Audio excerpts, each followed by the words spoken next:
Which historical World Championship match you find the most fascinating and why? I mean, there have been many very fascinating World Championship matches, but I think the rivalry between Kasparov and Karpov has to be at the top. I mean, they played so many times. I mean, all the matches were great, of course, so I can't really pick one out specifically, but I mean, just their whole rivalry, whether it's World Championship, whether it's playing in tournaments, I mean, they're two of the greatest players of all time, and sort of their generations collided there. And I think since then, we've never seen two people who are quite on the same level. I mean, you've had Vichy, you had Kramnik, who were relatively close, but they also weren't dominating for that long before Magnus came up. So yeah, it's just Kasparov and Karpov all the way. There was this match, the match that Smyslov lost against Botvinnik, and I think he started with half a point out of 3, but then I think after 6 games the match was equal. So just out of the emotional impact, that's just crazy. But also, I think those matches, also the match where Tal has beaten Botvinnik with playing the most absurd and crazy openings, you know, the famous Caruana GTK on move number 5, absolutely logical. That, of course, is, I think it's very, very special from just a chess perspective of the things, because you saw so many emotions, yeah. Maybe the first one, yeah, because it was played here as well, yeah, like in St. Louis, one of the parts. Maybe not this exact building, yeah, but let's think that it was somewhere around. Yeah, a match which I followed quite closely would be Magnus and Fabi match in 2018. I think that was really high quality games, and the games were really fighting as well. Yeah, I'd say that. But there are also many interesting matches from past, but this is the one that comes to my mind right now. Yeah, for sure, it's Spassky versus Fischer, without a doubt. It was the most popular in the history, and there were many movies about it. So, yeah, it's everything that comes with it, all the political specs. And I think the fact that Fischer showed how stronger he was than Spassky, he didn't come even one of the games. So, and he still won in a very convincing way. So this was the most impressive. There were a few ones, and I would say, like in general, has to be some of the Kasparov-Karpov matches, like some were very iconic, and it was all over a span of 6 years, I think, and like, of course, there was a match that never ended.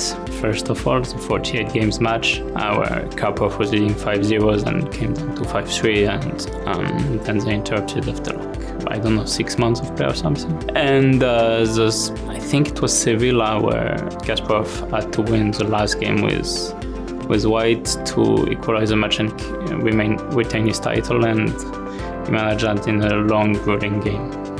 Well, I like those old classical matches between Capablanca and Arash, for example. Also, of course, the Bobby Fischer matches in 1972 and Kasparov versus Karpov matches, especially the first one. It's filled with a lot of drama. And they played 5 World Championship matches. So it's just insane between the same 2 players. I also very much look forward to the upcoming Ding versus Gukesh World Championship match. I think, one of these, Garry Kasparov and Anatoly Karpov matches, I think it's quite amazing. I mean, looking back, I'm quite, astonished how they managed to stay under control for so many months, so many years, and I think unimaginable nowadays to just play straight out 3 months to play just chess. Nowadays you can't imagine that, But yeah, they did it, and all matches were quite amazing, and I really liked those matches.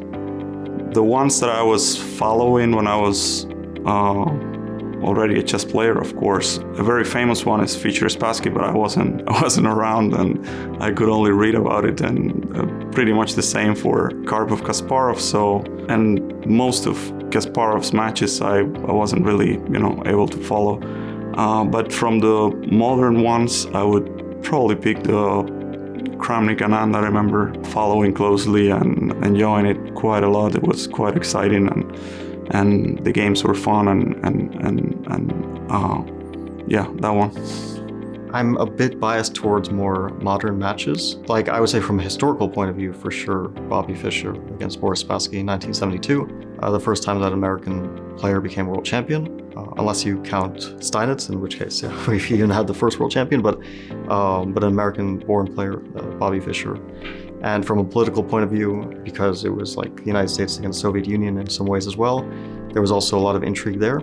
And also because he was such an interesting figure, personally, and he forfeited a game, and he lost the first game in such a bizarre way, that it has all these different elements. And of course, some of the games were incredibly rich and complex, but he also dominated near the end, so it lost that intrigue from that point of view. If we're talking about other matches, like, of course, very historically important is how Kasparov lost to Kramnik. After dominating the chess world for 15 years, to lose to anyone is already so significant. But like the one that I watched live, because I didn't see these matches, of course, from when they were happening live. I was too young for Kasparov-Kramnik, and I wasn't around for Fischer or Spassky. But the one I followed very much live was the 2006 match between Kramnik and Topalov. Not only from a chess point of view, but also because all the surrounding events, the famous toilet gate and so on, which I think made a lot of international news. But the chess aspect was very interesting to me, and I followed the first games with like enormous interest, as I was still very young, I was still a child. But I remember watching that very closely.